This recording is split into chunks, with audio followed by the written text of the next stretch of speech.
Uma boa noite a todos. Mais forte, né? Faltou jantar. Boa noite. Boa noite. Então nós estamos iniciando o nosso trabalho. Tem que ser com alegria, tem que ser com energia positiva, para que a gente possa receber igualmente, né, essas dádivas da parte espiritual. Hoje nós estamos recebendo o nosso companheiro Leon, que vai falar para nós do assunto a cura através da compaixão, a cura através do amor e da compaixão. Desculpe. Hoje, mais uma vez, né, nós estamos aí juntos buscando essa conexão com Jesus para que os nossos dias possam se tornar mais iluminados, mais leves e que assim possamos alcançar os nossos objetivos. Agradecemos a presença de todos vocês, como eu disse, que sejam bem-vindos todos, em especial os que estão vindo pela primeira vez. Os nossos irmãos internautas que fazem parte do nosso trabalho também, todos possam receber nesse lar essa luz, essa paz, esses benefícios espirituais. Nós te agradecemos, Jesus, por esse momento oportuno, que a tua presença seja uma presença de luz, de paz, de amor e de fraternidade. Que todos os corações que se encontram presentes conosco nesta noite, sejam eles encarnados ou desencarnados, possam receber as dádivas de tua presença iluminada.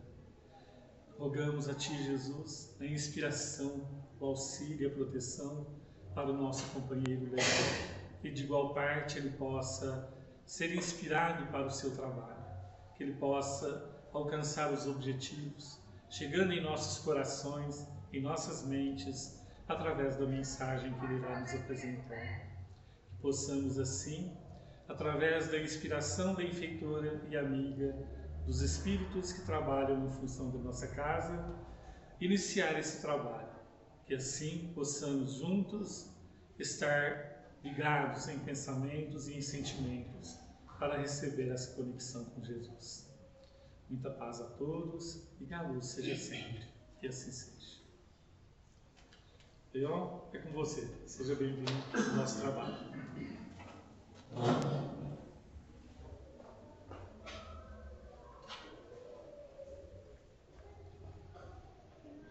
Meus caríssimos irmãos, estimadas irmãs, uma imensa alegria voltar a essa casa, encontrar aqui tantos corações amigos, pessoas que fazem parte da nossa história e, naturalmente, umas há mais tempo que outras, mas as mais novas já são antigas e as antigas já são eternas.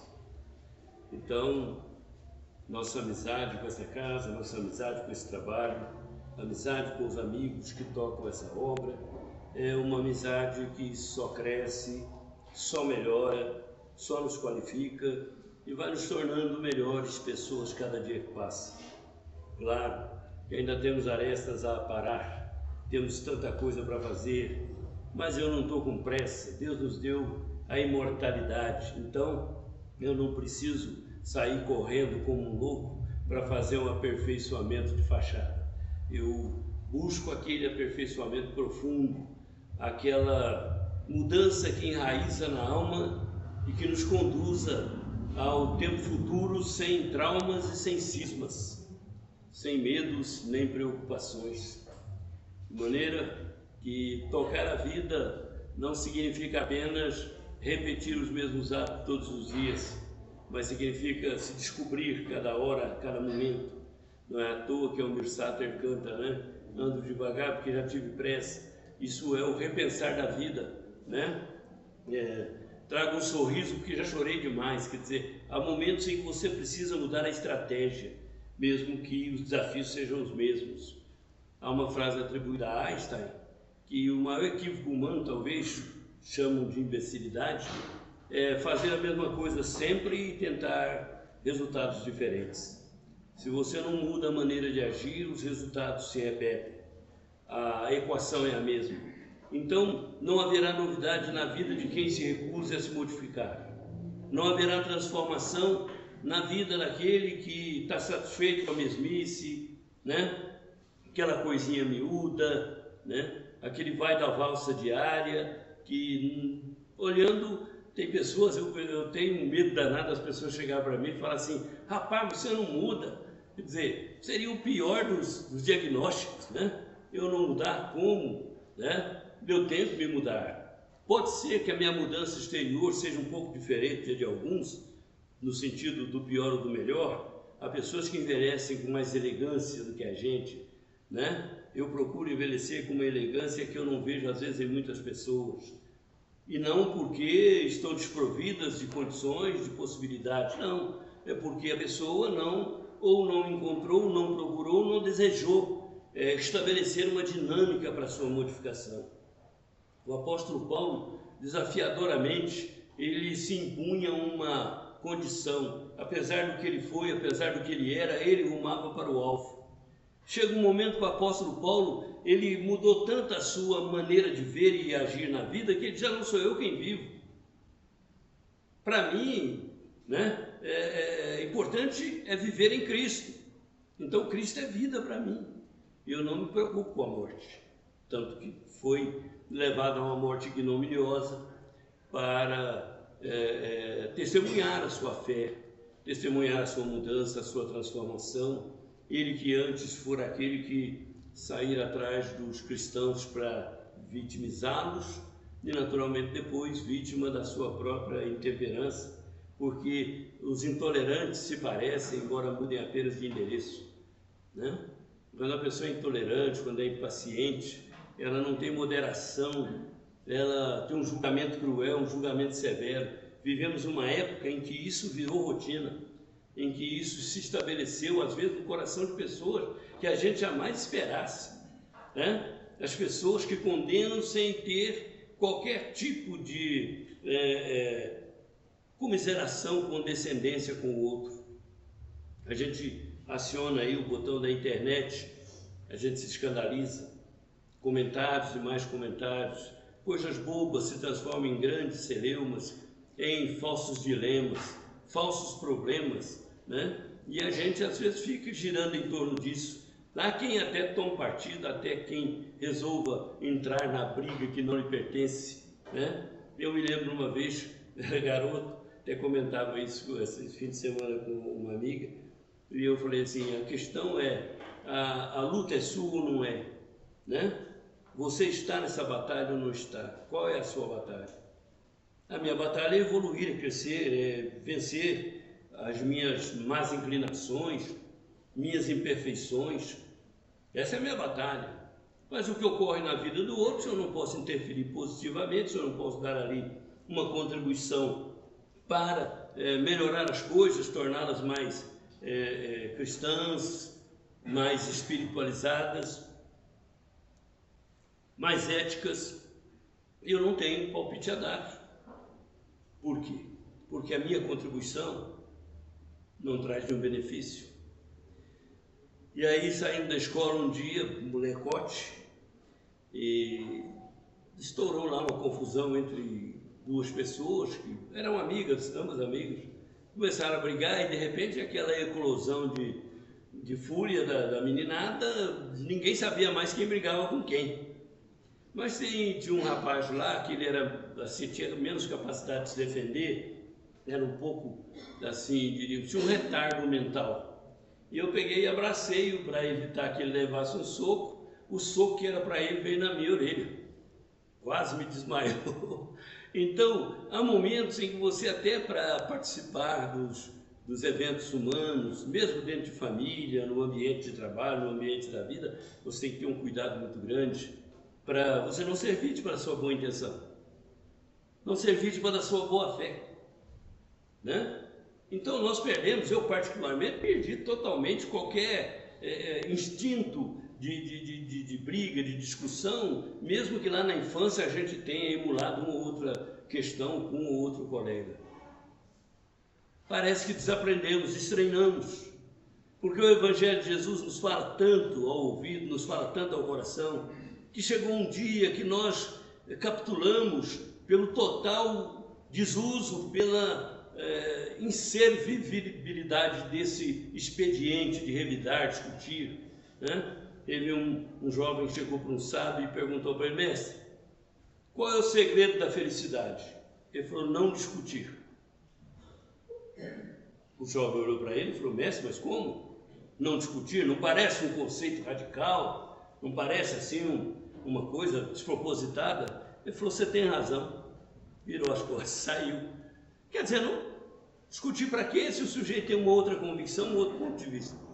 Você tem razão, meu filho. Fica com a tua razão, eu fico comigo, vamos embora. Vamos tocar a vida, vamos ver se dá para a gente emparelhar aqui e ir embora. Você com a sua e eu com a minha. Seja o ponto de vista, ideologia, seja a religião, seja o time de futebol, qualquer coisa que valha. A verdade é que as grandes ideias são desafiadoras. Os grandes propósitos são provocativos. Nós somos colocados contra a parede todo dia, toda hora. Principalmente depois que Jesus surgiu aqui na Terra. Para muitos foi uma sorte danada, e eu digo, para outros foi um azar terrível. Porque se o indivíduo tinha a plena convicção de que ele estava fazendo o jogo certo, da violência, da maldade, da crueldade, Jesus disse, filho, não é por aí. Meu querido, não é isso. Agora, aqueles que tinham uma propensão para modificar, já estavam quase desistentes desse expediente, tinham em si a natureza do sentimento elevado, do sentimento de amor. Para eles foi um achado, uma bênção. Teve gente que abraçou essa mensagem de Jesus, a mensagem do amor, a mensagem do perdão, de uma tal maneira que eles iam para a arena se queimarem em tochas vivas, em que se tornavam, pela maldade dos imperadores daquela época, lançados à cova dos leões, sem a sorte do Daniel, que foi jogado na cova do leão, o profeta, né? E no entanto conseguiu, porque era um enviado de Deus, se livrar de tudo isso, porque tinha tarefas a realizar aqui na terra, exatamente no âmbito da controvérsia com os poderosos. Agora, a maioria dos cristãos nascentes tiveram que enfrentar isso, porque acreditaram de uma tal maneira nessa mensagem, e foi tão importante para nós, os pósteros, os que estamos aqui agora, que nós nos encontramos num exemplo mais próximo de nós, que eram os cristãos, gente como a gente comum. Por que eles tinham uma confiança tão grande no Cristo? E por que essa confiança não nos pode contagiar? De certo modo, quando a vida nos desafia, a gente às vezes recua. Quando a vida nos provoca, a gente desconversa. Ou muitas vezes, nós dobramos a aposta. Nós queremos sobrepujar, nós queremos impor, nós queremos exercitar a controvérsia da agressão, da violência, do rebaixamento do outro. E raramente nós reconhecemos que o outro pode ter razão. E mesmo que às vezes nem concordemos com a razão dele, ele tem a razão dele. Seria bom se concordasse com a nossa razão também, e ambos pudessem até que a vida oportunasse a mudança para melhor de cada um, para depois nós chegarmos a um bom entendimento, tivéssemos a paciência de esperar o tempo, tivéssemos a cautela de considerar que já temos coisas demais para fazer, sem patrulhar a vida alheia, as opiniões, os pontos de vista, os gostos e costumes. De maneira que cuidar da própria vida é muito difícil. E principalmente quando cuida de tomar decisões que nós somos imperativamente convocados a tomar. Há um momento em que você tem que decidir solitariamente sobre o seu to be or not to be, o seu ser ou não ser, o seu fazer ou não fazer. É o drama de cada um. Chega uma hora que ninguém te pode socorrer na sua decisão solitária. É você consigo mesmo. E se você tiver intimidade espiritual com os benfeitores que te assessoram, te apoiam, todos nós temos, mas muitas vezes vivemos divorciados deles. Nós vivemos divorciados até daqueles que juramos amar aqui na terra. Tem filhos que não visitam os pais no mesmo bairro ou na mesma rua, ano a fio. Tem irmãos que não se veem há décadas, morando no mesmo lugar, na mesma cidade. Se nós não levarmos em conta os amigos, que nós também vamos largando pelo caminho, nós verificamos que vai chegando um momento em que as decisões mais importantes da nossa vida são solitárias, é aquela decisão que eu tenho que tomar comigo mesmo. E pode ser que às vezes as conveniências da vida acabem obnubilando a nossa visão, impedindo a gente de ver o essencial, o fundamental daquilo que é apenas acessório. A propósito disso, Jesus estava conversando com os discípulos e apareceu um certo doutor da lei. Chegou para ele com essa ideia de que a vida é uma gratuidade. Perguntou para ele: mestre, o que eu devo fazer para herdar a vida eterna? Herdar, ganhar, coisa de graça. O herdeiro é aquele que talvez não tenha contribuído, em maioria das vezes não, para a formulação do patrimônio, mas ele está na expectativa do direito. E a gente que tem tanta sofreguidão, tanta ansiedade e tanto egoísmo, que ele acaba prejudicando o seu irmão ou às vezes os próprios pais para acelerar a posse da herança.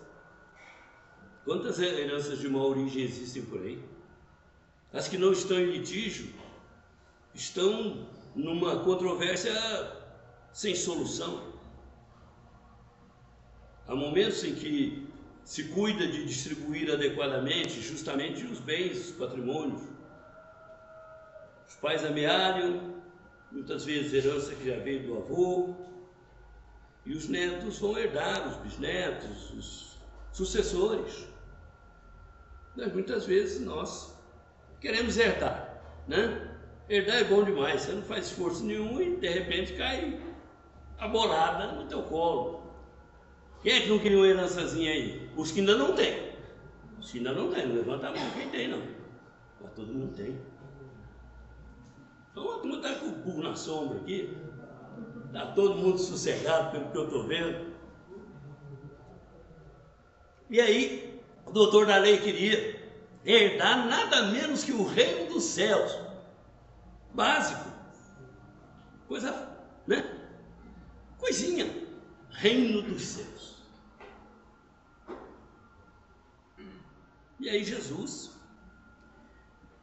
sem querer discutir, falou para ele: meu filho, o que está escrito na lei? Como é que você lê lá? O que está escrito lá? Ué, senhor, que precisa amar a Deus sobre todas as coisas, de todo o nosso coração, sentimento, tarará, tarará, e ao próximo como a nós mesmos. Tudo bem, meu filho, vai lá, faz isso, você vai viver o reino dos céus. Viver o reino dos céus é diferente de herdar o reino dos céus. Você pode viver o reino dos céus aqui na terra, ou pode viver o inferno aqui na terra, sem existir inferno aí propriamente dito esperando. Às vezes nós criamos a zona infernal no nosso próprio sentimento, no nosso próprio pensamento. Às vezes criamos a beatitude de uma vida tranquila, segura, com a consciência tranquila, a fé no futuro, porque Kardec perguntou para os espíritos: felicidade não é desse mundo, mas quais são as condições mínimas para a felicidade aqui na Terra, sendo possível alguma felicidade aqui? O que é que os espíritos responderam? Uma Porsche, uma Ferrari na garagem, uma fazenda com 5.000 cabeças de boi, 300 milhões de reais numa conta bancária, e ganhar na loteria o prêmio da virada do ano sozinho? Não. Duas coisas são necessárias. O necessário para o sustento, olha, básico, né? O apóstolo Paulo já era radical e dizia: ó, temos com o que nos alimentar, com o que nos vestirmos, vamos dar graças a Deus, tá bom demais. Mas ninguém quer essa vida paulina, assim, diríamos franciscana também, né? De uma túnica e, né? E uma comidinha qualquer. Não, nada disso, nós queremos um pouco mais. Afinal de contas, somos filhos de Deus, nós somos fashion. Nós queremos coisa gourmet, um negócio trabalhado, queremos um personal trainer para a gente ficar em forma. Eu, por exemplo, já entrei em forma, de barril, redondinho, né? Mas tá tudo bem. Eu não estou participando de nenhum concurso de beleza, nem... Se tivesse, eu perdia na inscrição, gente. Então, num concurso feio, eu ganharia na inscrição. Mas a verdade seja dita, a primeira coisa importante para quem está encarnado, necessário para o sustento, como tomar banho, como se vestir, o alimento, o seu repouso, a sua condição de trabalho, a sua dignidade pessoal. Sustenta uma vida. É impossível, tem gente que acredita que é impossível viver com pouco dinheiro. Tem gente que vive sem e vive bem. Quem não vive bem são os credores do indivíduo. Eles que não vivem felizes. Mas há quem viva com o mínimo possível, viva bem, não vive na miséria, não está. E tem gente que tem muito e busca apreensão, cartão de crédito, protesto, não sei o que mais, Serasa, ganhando muito. Então, a medida é de cada um, mas tendo o necessário para o sustento já é uma base para um mínimo de felicidade na Terra. A consciência é tranquila, bom, aí complica. E a fé no futuro. Aí a gente se pergunta, o que a gente vai querer ser quando a gente desencarnar? Parece uma pergunta estúpida, parece uma pergunta estranha, mas a gente tem que se fazer. Porque nós vamos desencarnar, isso nada mais certo do que isso. Claro que eu estou esperando que vocês desencarnem aqui uns 50, 60, 70, 80 anos. Nós vamos nos ver ainda para frente aí, se Deus quiser. Mas não há garantia. Mas nós não sabemos o que nós vamos fazer depois de desencarnar. E é claro que o que vai acontecer lá está acontecendo aqui. Nada vai nos modificar repentinamente, milagrosamente. Nós vamos continuar sendo o que nós somos. Então a fé no futuro decorre do tipo de vida. Quanto mais material, quanto mais coisificada, menos felicidade espiritual. E a consciência tranquila. Esse é um desafio diário. Manter a consciência tranquila. Primeiro, cumprimento do dever. Cumprir todos os deveres, tempo e hora, prazos, obrigações financeiras. Cumprir a obrigação consigo mesmo. Se vigiar, se cuidar. Cuidar de si mesmo, cuidar do corpo, cuidar do espírito. Não é pouca coisa, mas dá para ir tocando. Então a medida da felicidade por aqui é essa, mas nós queremos mais, muito mais. E aí aquele doutor da lei queria herdar o reino dos céus, que são todas as beatitudes, né? Sem fazer esforço nenhum. Jesus falou para ele, bom, você já sabe como é que está escrito na lei, agora vai lá e faz, meu filho, ama a Deus sobre todas as coisas e ama o teu próximo. Mas ele é um pouco, eu não diria malandro, mas esperto, né? Vamos dizer assim, para dar o benefício da dúvida. Ele se virou para Jesus e falou, mas quem é o meu próximo? Pronto, já começou a criar casa. A divergência. E pensa que Jesus foi discutir com ele? Não, e Jesus nem tinha ouvido o conselho desse sábio, ele já sabia dessas coisas. E aí Jesus se vira para ele e fala, meu querido, disse um homem de Jerusalém para Jericó, te contou a historinha, coisinha básica. E ele foi atacado por salteadores, ladrões, bandidos, pegaram ele na beira da estrada e massacraram o coitado, tiraram tudo que lhe pertencia. E ele ficou exangue lá na estrada, com a poeira contaminando as feridas, os machucados, os ferimentos. E ele ficou ali à mercê da comiseração pública, de quem passasse por ali. E disse Jesus, passou um sacerdote. O sacerdote é o homem da lei divina, é o homem acostumado às verdades eternas, pelo menos deve, né? É aquele que está na posse do conhecimento, eles se consideram homens de Deus, então eles são ainda mais responsáveis, porque são guardiães das Escrituras. À época, provavelmente os maiores entendedores das Escrituras, que não era facultada para nós, como a gente pega um livro espírita e lê aqui sossegadamente. A própria Bíblia era leitura privativa de uns poucos lá. Era proibida para o homem comum. Então, dizem que naquele tempo só os estudiosos, os hermeneutas, é que estudavam e depois passavam para os outros. Então ele disse que aquele homem ficou ali na estrada, passou o sacerdote, aí a gente vai dar o benefício da dúvida, né? Provavelmente ocupado, vai saber se tinha um ofício religioso, um uma missa lá com hora marcada, uma encomenda de um corpo, um batizado, alguma coisa que tivesse um sentido de urgência, porque ele passou ao largo, foi embora. A gente pressupõe que devia ter alguma coisa mais importante para fazer.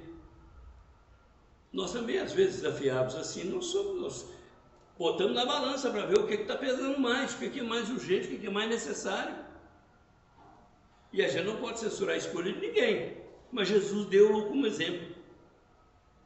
Em seguida passou o levita era o ajudante do sacerdote, era aquele indivíduo que também convivia com as escrituras, convivia com a sabedoria divina, exarada na Bíblia, nos testamentos, mas também, com a urgência dele, seguiu em frente. E veio lá um samaritano. E o samaritano, naquele tempo, o samaritano era gente boa, mas tinha uma reputação horrível. Ninguém gostava de samaritano, né? Tinha gente que até falava assim, pode vir alguma coisa boa de Samaria, lá dos samaritanos? Olha o ponto que chegava a dúvida e a suspeita a respeito dos samaritanos. E, no entanto, ocorreu com o samaritano tínhamos um episódio que não ocorreu aos outros. Ele olhou aquele homem todo ensanguentado, todo ferido, condoeu-se e diz o Evangelho textualmente, movido por compaixão, resolveu ajudá-lo. Desceu do cavalo, pegou o vinho que estava levando para o seu consumo, o azeite, que eram iguarias que levavam para suas para uso na viagem, e ele, com o álcool do vinho, ele conseguiu fazer a desinfecção das feridas, e com o azeite conservar os tecidos, para poder levar até a estalagem e pedir socorro ao estalajadeiro, para que cuidasse dele. Colocou sobre o animal, levou, entregou para o estalajadeiro, deu-lhe um dinheiro e falou, olha, cuida dele para mim, na volta eu te pago o que ficar de diferença. E viajou, deixando o homem seguro, salvo. E aí Jesus pergunta àquele homem, quem te parece que foi o próximo daquele que foi salteado, foi atacado? Ah, claro, aquele que agiu com misericórdia. Foi, então, meu filho, vai lá e faz isso, é isso que eu tenho que fazer. E aí é que eu disse que tem um desafio na vida da gente, porque naquela hora aquele homem foi desafiado,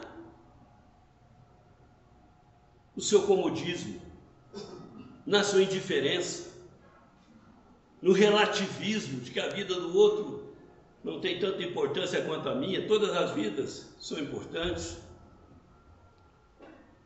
Aquele homem do samaritano, ele resolveu diferente, ele falou, não, peraí, se eu estivesse no lugar dele, eu gostaria que alguém como eu desse uma atenção. E ele pegou e deu a atenção necessária. Naquele momento nós ouvimos falar uma palavra que não era do uso comum das pessoas, compaixão. Compassividade, colocar-se no lugar do outro. Compaixão é aquele sentimento que nós temos quando a dor do outro nos ataca de forma tão poderosa que a gente tem que pensar em alguma alternativa para socorrê-lo. É sentir a dor que o outro está sentindo. Agora deram um nome mais pomposo para isso, empatia. Mas a verdade é que a empatia não tem a força da compaixão. Porque eu posso ser empático com o meu semelhante sofredor, mas somente a compaixão me faz mover. Somente a compaixão me move. Somente ela me incomoda, a ponto de eu tomar uma atitude, fazer alguma coisa. Então essa compaixão de que Jesus fala é um sentimento um tanto quanto diferente daqueles que nós estamos habituados.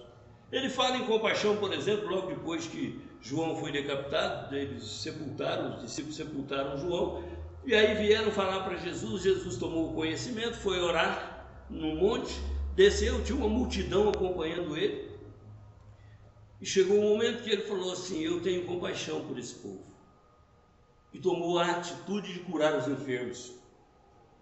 Está lá no Evangelho de Jesus. Ele tomou a atitude de curar os enfermos, e não satisfeito em curar os enfermos, ainda pensou, esse povo não pode sair daqui sem comer, estão aqui já há muito tempo, para que não desfaleçam pelo caminho. Quem tem, dá comida para esse povo aí. Os discípulos viraram para ele e falaram: Senhor, o que é isso? Olha, tem 5.000 pessoas aí, como é que ele vai dar comida para tanta gente? Nem se tivesse uma fábrica de pães aqui, coisa. O que tendes? Perguntou Jesus. Bom, tem um menino, tem uns peixinhos ali, tem uns, acho que 5, coisa assim. E tem uns pãezinhos aqui, mas não dá, senhor. Convém que não dá para, né, alimentar tantas bocas. Jesus foi atrás daqui. Pegou os pães e os peixes, ergueu aos céus, entregou para Deus e disse: Senhor, transforma. Não precisa dizer que sobejaram pães, né? Dizem que sobraram 12 cestos que foram distribuídos nas aldeias e comeram fartamente aquelas pessoas todas. Há controvérsia de gente que, por preguiça de ser cristão, costuma questionar: mas será, talvez, quem sabe? Simples assim. Quando tem uma tragédia qualquer em algum lugar, o pão de um e o peixe do outro se multiplicam em milhões, rapidamente, e vão acudir aquelas pessoas que estão necessitadas. Nós precisamos uns dos outros, porque depois de terem crucificado as mãos de Jesus, as nossas mãos passaram a ser as mãos do Cristo. E nós somos meio lerdinhos, né? Apesar de ter gente que... Mas nós somos meio lerdos para fazer as coisas. Então, com Jesus não, é pá, puf, é vinho, então peraí, pega lá os tonéis d'água, vamos transformar. Jesus não tinha tempo a perder. Nós ainda ficamos analisando se vale a pena, se é isso mesmo, se talvez, ou quem sabe, ou pode ser, mas pode ser quando, pode ser como. Então Jesus fala de compaixão ali para curar os enfermos. Claro que não foi a compaixão, obviamente, que curou, porque ela não virou remédio. Foram os medicamentos que vieram das mãos do Cristo, movido pelo sentimento de compaixão dele, movido pelo amor dele. Porque nós temos compaixão, nós somos solidários. Há muita gente, não conseguimos evitar um câncer num semelhante, evitar um diabetes agressivo, uma pressão arterial também volumosa, nós não conseguimos. Mesmo tendo compaixão, mesmo tendo empatia. Qual a mãe que não tem compaixão no filho? Ela quer morrer no lugar do filho, ela quer sofrer no lugar do filho, não pode. Mas ela move mundos e fundos para poder atender o filho. No segundo momento, Jesus está de novo diante da multidão, diz Mateus. E ele diz: eu tenho compaixão desse povo, esse povo está aqui há 3 dias comigo, preciso dar comida para eles. E vai para a segunda multiplicação. Por compaixão. E por compaixão, ele também adverte os discípulos quanto à necessidade de perdoar, de compreender. Simão chega para ele e fala: Senhor, devia ter um encrenca entre eles já. Eu não duvido. Se vocês duvidam, é outra história. Mas Simão não ia perguntar para Jesus: quantas vezes meu irmão pode me atormentar, né? me prejudicar e que eu lhe deva perdoar? 7 vezes, Senhor? Perguntou. Simão não perguntaria isso. Vocês acham que ele ia perguntar assim de alegre? Pedagogicamente? Por uma questão didática? Não, é porque ele estava incomodado, certamente, que alguém estava, ou alguém, se é que tem esse plural, estava incomodando ele, e ele já estava perdendo a paciência. Ele falou: 7 vezes eu vou perdoar, daí para frente eu já vou partir. E aí é Jesus que diz a ele: não te digo 7 vezes, 70 vezes 7 vezes.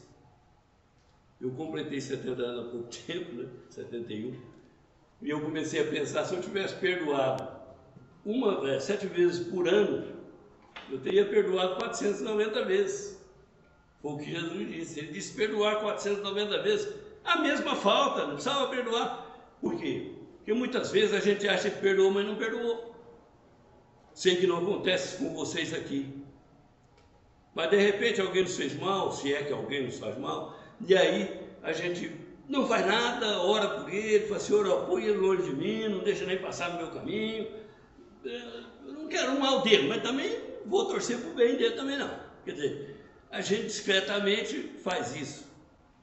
Mas basta aquele sujeito ganhar um prêmio, uma promoção, a gente fala, não é possível, não tem cabimento. Ele ganhou, quer dizer, a gente não se conforma com o sucesso do outro. Então nós não perdoamos, aí vamos ter que perdoar de novo aquela falta, a mesma falta. Margaret Thatcher, que foi primeira-ministra da Inglaterra, ela disse, você vai ter que vencer a mesma batalha muitas vezes para você se considerar vitorioso. Essa é uma batalha diária, porque parece que tem um negócio que é assim, né? O indivíduo que se prejudica uma vez ou foi prejudicado uma vez, ele é candidato a ser prejudicado de novo. E muitas vezes pelas mesmas criaturas. Se a gente não ficar esperto, os mesmos golpistas de ontem vão voltar aí na internet, se passando por você, pelo outro, pelo seu filho, pela sua esposa, né? E se você não tiver esperto, vai mandar dinheiro para ele, vai mandar os seus dados para ele. Ou não? Vai ou não vai? Pode falar 20 cada vez, não tem problema não. Vai ou não vai? E não é só golpe cibernético. Isso é em tudo na vida. Tem uma pessoa que caiu no mesmo golpe várias vezes, de boa fé. Mas até de boa fé a gente precisa, de repente, se alertar para o fato. Então Simão queria saber, Senhor, perdoando você, tá bom? E a gente às vezes numa discussão, eu já te perdoei várias vezes, já te perdoei 2 vezes, você já fez essa mancada comigo outra vez. E nós ficamos contabilizando. Então se era para fazer a contabilidade, Jesus já jogou a conta lá em cima. Já fez uma correção monetária. Não só 7, Simão, 70 vezes 7 vezes. Nossa, Simão deve ter... Por que eu fui perguntar, né? Porque essa mania minha de ser abelhudo. Eu não tinha nada que perguntar a Jesus. Eu perdoava 7, estava de bom tamanho, ninguém ia ficar sabendo. Mas agora eu tenho 490, a meta mudou. O sarrafo subiu, a prateleira subiu, e agora como é que eu faço? Por isso que eu disse que para muitos, Jesus é a maior bênção do mundo, para a maioria. Mas para muita gente acomodada, que está satisfeita com o vai da valsa, não foi bom Jesus ter chegado. Porque foi a sua verdade, o seu amor que nos incomodou, que nos tirou do lugar comum, que nos fez pensar um pouco melhor hoje do que pensávamos há décadas atrás ou em outras encarnações. Exatamente isso. E aí Simão, e Senhor, como é que é, né? Como é que é isso? Ele falou assim, meu filho, é mais ou menos como um rei que resolveu tomar conta de dinheiro, não é conta de cuidado, é conta de dinheiro, né? Dos seus discípulos fiéis lá, os vassalos. E aí chamou um lá que devia para ele 100 denários. E o sujeito chegou e falou, senhor, desculpe, estou sem dinheiro, estou quebrado, estou falido, não tem como pagar. Então vende o que você tem, vende seus filhos, vende suas mulheres, naquele tempo vendia, e junta o dinheiro, vê se dá para pagar a conta. Sabe, a cotação dos indivíduos, né, se estava boa, se não estava, como é que é, se tinha bom valor de mercado ou não. Mas verdade seja dita, o sujeito ajoelhou lá e, Senhor, pelo amor de Deus, não faz isso comigo, me perdoa, eu vou trabalhar, vou tentar pagar. Aí o rei, conduído daquele petitório todo, daquelas lamentações, disse, meu filho, tudo bem, vai lá, vai, a dívida está perdoada. Aquele sujeito saiu e encontrou um que devia 10 denários para ele, 1/10 do que ele foi perdoado. E aí pegou o cabo pelo pescoço, foi bom ter te encontrado, agora sim, me paga o que você me deve. Imagina a cena, vocês nunca passaram por isso, né? Pelo amor de Deus, eu não vou pagar. Não, meu filho, esse agora não vou pagar, não. Você tem que pagar e vai pagar. Vou vender sua mulher, vou vender seus filhos, tudo que você tem. Não adiantou os apelos, os petitórios, os clamores daquele homem devedor de 10 denários. Mas alguém viu lá a cena e sabia que aquele indivíduo tinha sido cobrado 100 denários e foi perdoado. Chegou no ouvido do rei, falou: ó, senhor, o negócio lá está complicado. Lembra aquele rapazinho que o senhor aí andou perdoando 100 denários? Lembro. Quem que não lembra, né? 100 denários naquele tempo é muito dinheiro. Então o senhor está lá sujigando o semelhante dele lá, porque deve 10 denários para ele, que é dinheiro de qualquer jeito. E não vai abrir mão e está ameaçando de todo jeito. Traz ele aqui de volta. Levaram ele lá. Eu não te perdoei 100 denários. Perdoou-se, já humildinho, né? Certamente assim, já bem rebaixado, porque diz o Evangelho: quem se eleva se rebaixa depois, né? Quem se exalta depois vai ser rebaixado, vai ser humilhado. E ele deve ter chegado pianinho lá e falou para o senhor: ó, senhor, foi mal, né? Essa desculpa que a gente dá, não era bem isso, eu posso explicar. Não adiantou. Você não devia ter tido compaixão com aquele indivíduo como eu tive contigo? Senhor, mas então, a dívida volta. Desperdoou, se é que pode desperdoar, né?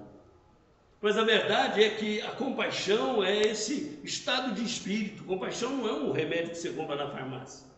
Para você tirar uma cefaleia, você toma um remédio para dor de cabeça específica. Para baixar a diabetes, você toma outro. Para subir ou baixar a pressão, você toma outro. Para um câncer, para qualquer outro tipo de anomalia, uma dor, um trauma, você toma um medicamento que você vai lá, compra, toma as doses certas. Compaixão não tem isso, você não compra em lugar nenhum.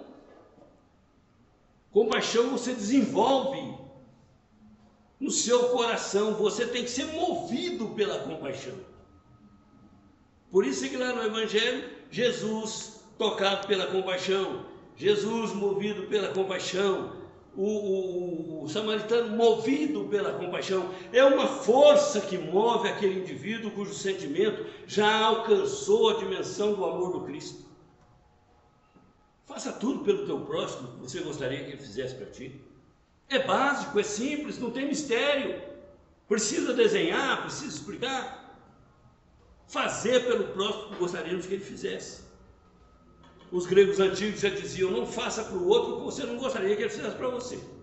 Se você vai achar ruim que alguém te faça isso, não faça para o outro. Não é, Paulo? É mais ou menos isso. Então, um é o sentido proativo. Fazer. A compaixão faz. E a prudência deixa de fazer aquilo que pode nos atrapalhar. Mas ambos são sentimentos. Não adianta chegar no Sabiágua, eu quero meio quilo de prudência. 250 gramas de compaixão. Tem? É o raciocínio.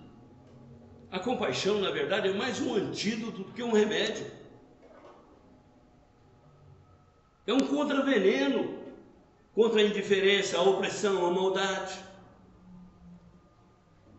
Em Provérbios está lá escrito, né? Um dos provérbios, capítulo 15, não me falha a memória, que aquele que oprime ofende ao Criador do oprimido.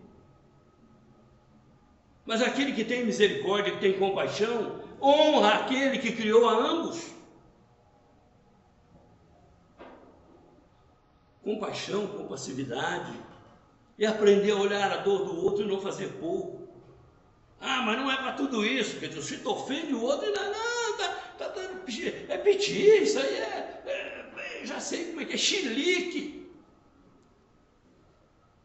Nós nunca sabemos a dimensão da dor alheia, do que ofende, do que ataca. Às vezes uma palavra mais dura do que uma chibata. Então nós começamos a vivenciar na nossa jornada do dia a dia essa ideia de que a compaixão não somente induz a cura, como moveu Jesus para curar aquele tanto de gente que estava lá ao lado. A compaixão induz a atitude de multiplicar os pães, os peixes, por poucos que fossem, por mais que fossem os necessitados.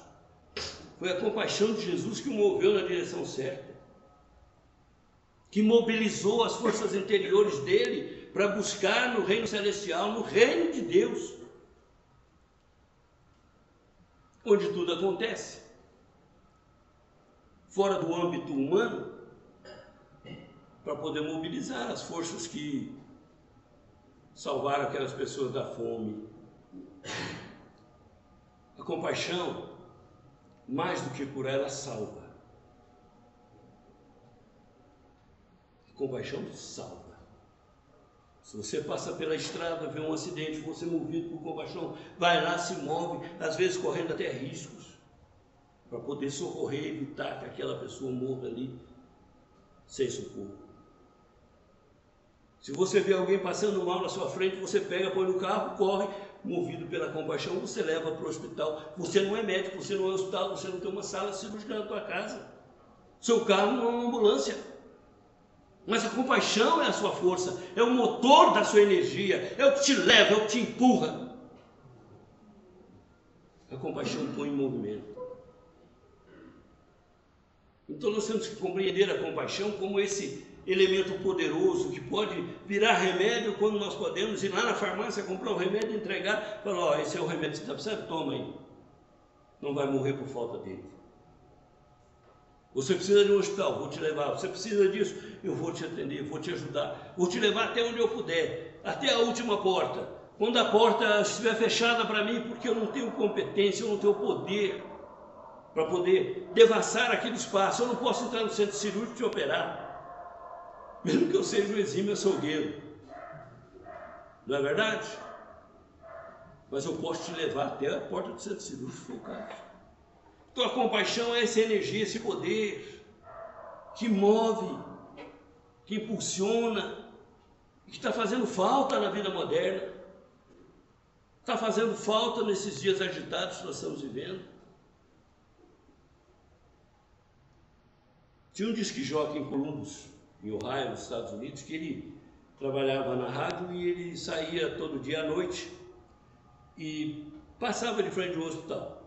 E ele fez amizade lá com os médicos, os profissionais, e ele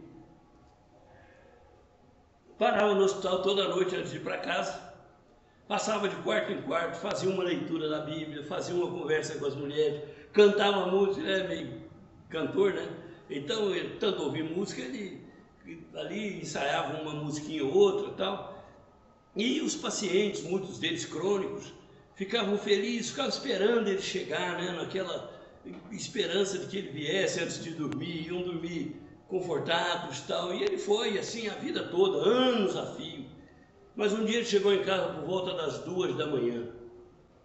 E ele chegou em casa, quando ele foi entrar, porta dentro do jardim, assim, saiu de um vão da parede, um homem de quase 2 metros de altura, super forte, virou para ele e falou em voz tonitruante, aquela voz que parecia um trovão, né? Você é Les Brown? Eu falei, sou eu mesmo, porque, quer dizer, já, imagine, né? O coração batia, apanhava, né? De tanto sofrimento. Ele falou assim, então, eu vim aqui para fazer um servicinho em você. Ele falou, ué, que servicinho, pai? Para com isso. Que história é essa? Conversa estranha é esse? Que papo é esse? Servicinho?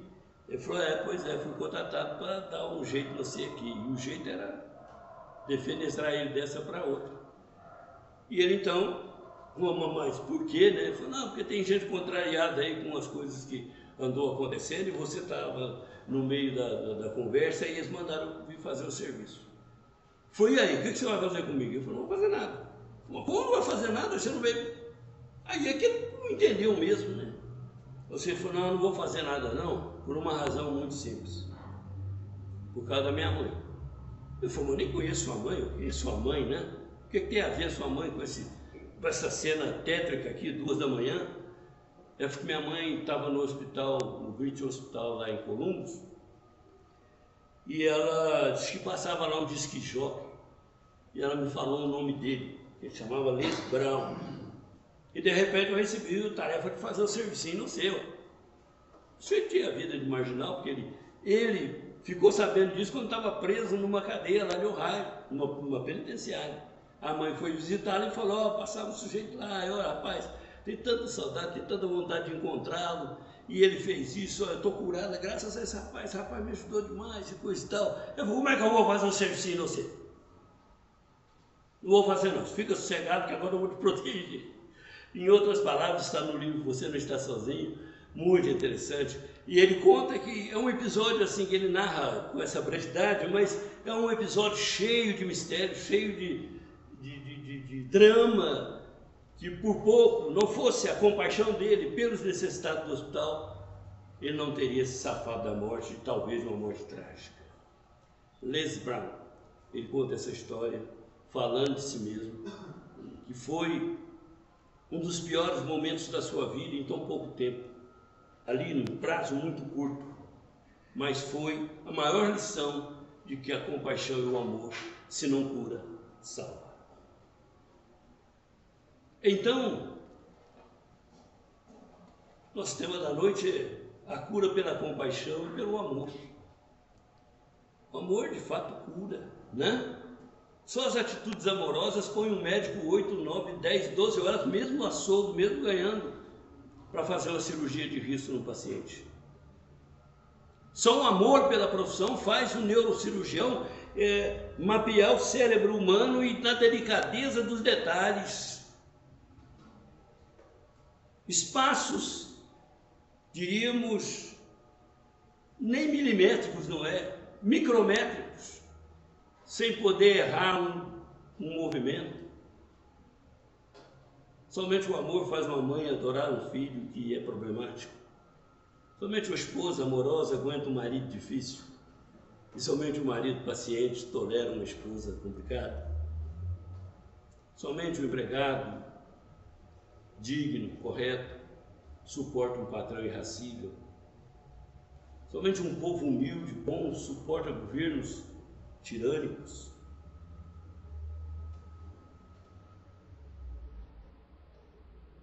Somente pessoas que amam perdoam. Somente pessoas que amam têm compaixão. No Japão, em 2024, dizem as notícias, morreram 4.000 pessoas que foram descobertas 30 dias depois de mortas. Abandono, solidão. Quantas milhares de crianças perdem a vida antes de nascer? Por razões que não nos convém examinar. Num país como o Brasil, é um absurdo morrer mais de 50.000 pessoas por ano por causas violentas. É triste ver no Brasil, em qualquer lugar do mundo, hordas de jovens perdendo a vida antes de morrer nas drogas. Então a compaixão pode mudar muita coisa, se não no mundo, mas mudar em nós, para que essa força nos mova na direção do amor do Cristo, na direção do amor ao próximo. Colocar o outro em questão, colocar aqui na nossa frente e dizer: se você vale tanto quanto eu oro para mim como oro para você. Me interessa que as coisas boas me aconteçam, mas é interesse não somente meu, mas do mundo que aconteçam também contigo. Para finalizarmos, amigos, acho que até já avancei um pouco. Se estou cansando vocês me desculpem, né? É que a gente passa tanto tempo sem vir aqui que a gente tenta aproveitar os minutos aqui. Tinha um senhor, professor, comunicador americano, há muitos anos, e ele fazia palestras caracterizado como Benjamin Franklin, grande nome da história americana, foi presidente e grande pensador. E ele dizia que o coração do tolo está na boca, mas a boca do sábio está no coração. O joguinho que ele fazia, né? O Benjamin Franklin. Então ele apresentava Benjamin Franklin, paramentado, todo uniformizado, com a roupa da época e tal. E lá um dia ele foi numa escola fazer uma apresentação. E aí, terminou a apresentação, abriu espaço para pergunta. Um aluno virou para ele e falou: mas, Sr. Franklin, eu pensei que o senhor tivesse morrido. Ele falou: uma situação, né, difícil, porque era uma criança perguntando, não era um adulto que sabia da história, né? E aí ele falou assim, preciso sair dessa, como é que eu vou sair dessa enrascada, né? Aí ele se virou para o menino e falou, pois é, você acredita? Eu morri, acho que dia 17 de abril de 1790, morri nessa data. Mas eu confesso para você que eu não gostei. E eu não vou fazer essa bobagem de novo, não. Brincou com a criança. E aí passou a pergunta para o outro. Falou, quem mais quer alguma pergunta para fazer? E aí o menininho de 11 anos, lá do fundo da sala, levantou a mãozinha. E ele falou, então, o que você quer saber?